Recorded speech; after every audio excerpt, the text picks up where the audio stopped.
Darkness cannot drive out darkness, only light can do that. Hate cannot drive out hate, only love can do that. In the end, we will remember, not the words of our enemies, but the silence of our friends. Faith is taking the first step, even when you don't see the whole staircase. The time is always right, to do what is right. The ultimate tragedy is not the oppression and cruelty by the bad people, but the silence over that, by the good people. The ultimate measure of a man is not where he stands in moments of comfort and convenience, but where he stands at times of challenge and controversy. I have a dream that my 4 little children will one day live in a nation where they will not be judged by the color of their skin, but by the content of their character. I have decided to stick with love.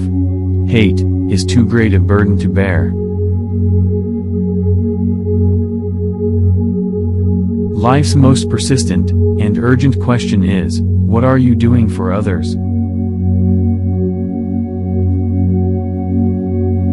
We must learn to live together as brothers, or perish together as fools.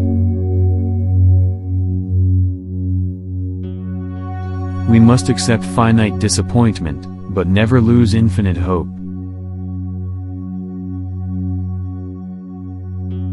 We may have all come on different ships, but we're in the same boat now. The quality, not the longevity, of one's life, is what is important. Love is the only force capable of transforming an enemy into a friend. The function of education is to teach one to think intensively and to think critically. Intelligence plus character, that is the goal of true education. Nothing in all the world is more dangerous than sincere ignorance and conscientious stupidity. If a man has not discovered something that he will die for, he isn't fit to live. I have a dream that one day every valley shall be exalted, every hill and mountain shall be made low, the rough places will be made straight, and the glory of the Lord shall be revealed, and all flesh shall see it together. He who passively accepts evil is as much involved in it as he who helps to perpetrate it.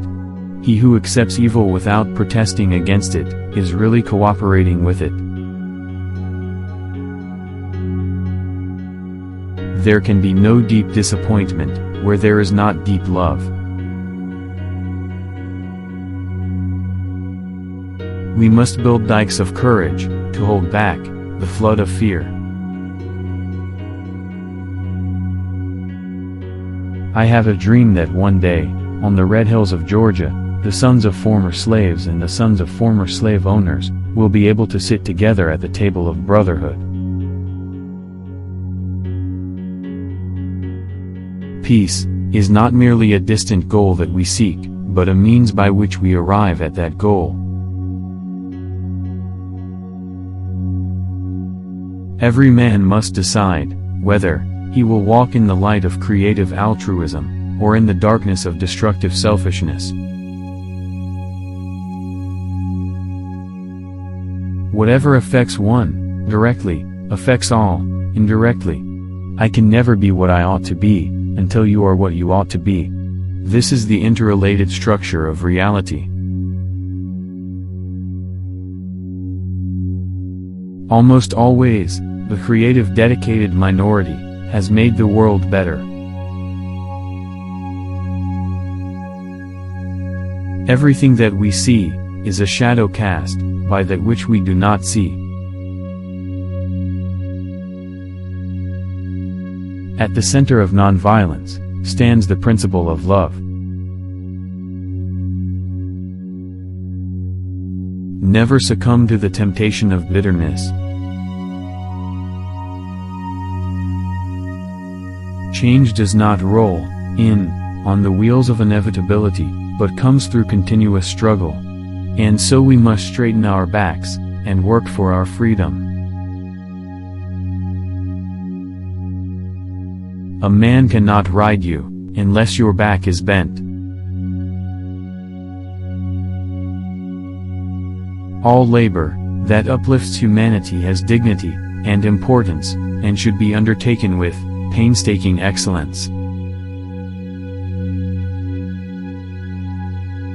Nonviolence is a powerful and just weapon, which cuts, without wounding, and ennobles the man who wields it. It is a sword that heals. I just want to do God's will. And He's allowed me to go to the mountain. And I have looked over, and I've seen the promised land. I may not get there with you, but I want you to know tonight that we as a people will get to the promised land. Rarely do we find men who willingly engage in hard, solid thinking. There is an almost universal quest for easy answers and half-baked solutions.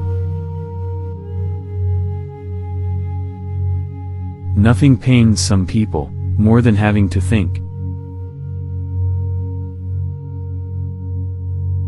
The first question which the priest and the Levite asked was, "If I stop to help this man, what will happen to me?"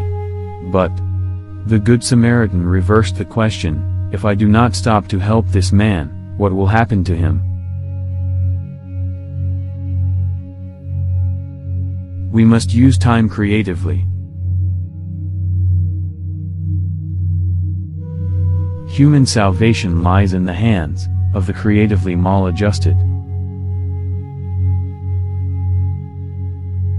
Freedom is never voluntarily given by the oppressor, it must be demanded by the oppressed.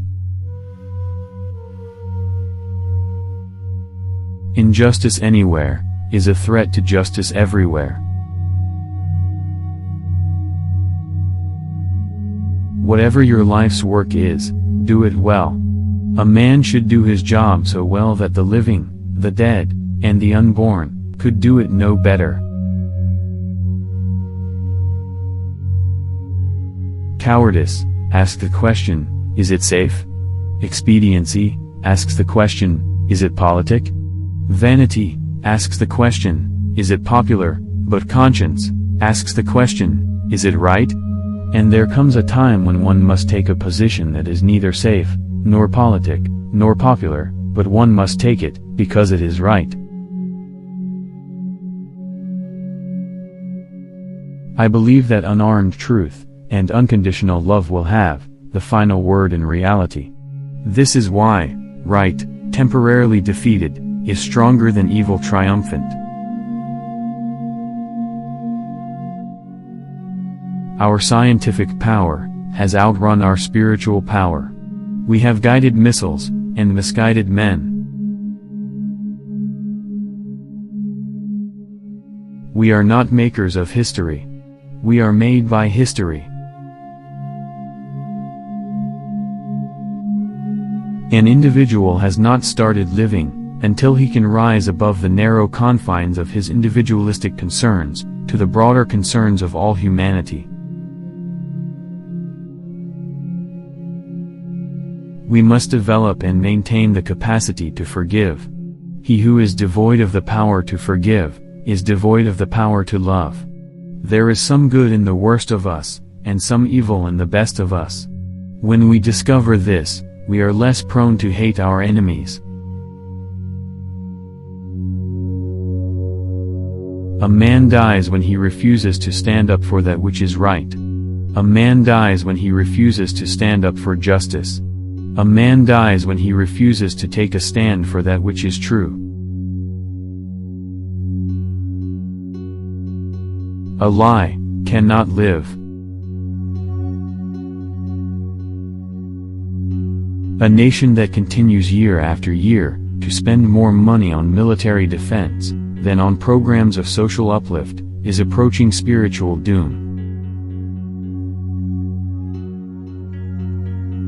A genuine leader is not a searcher for consensus, but a molder of consensus.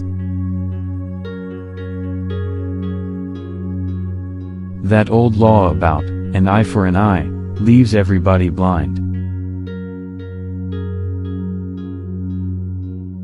A right delayed is a right denied.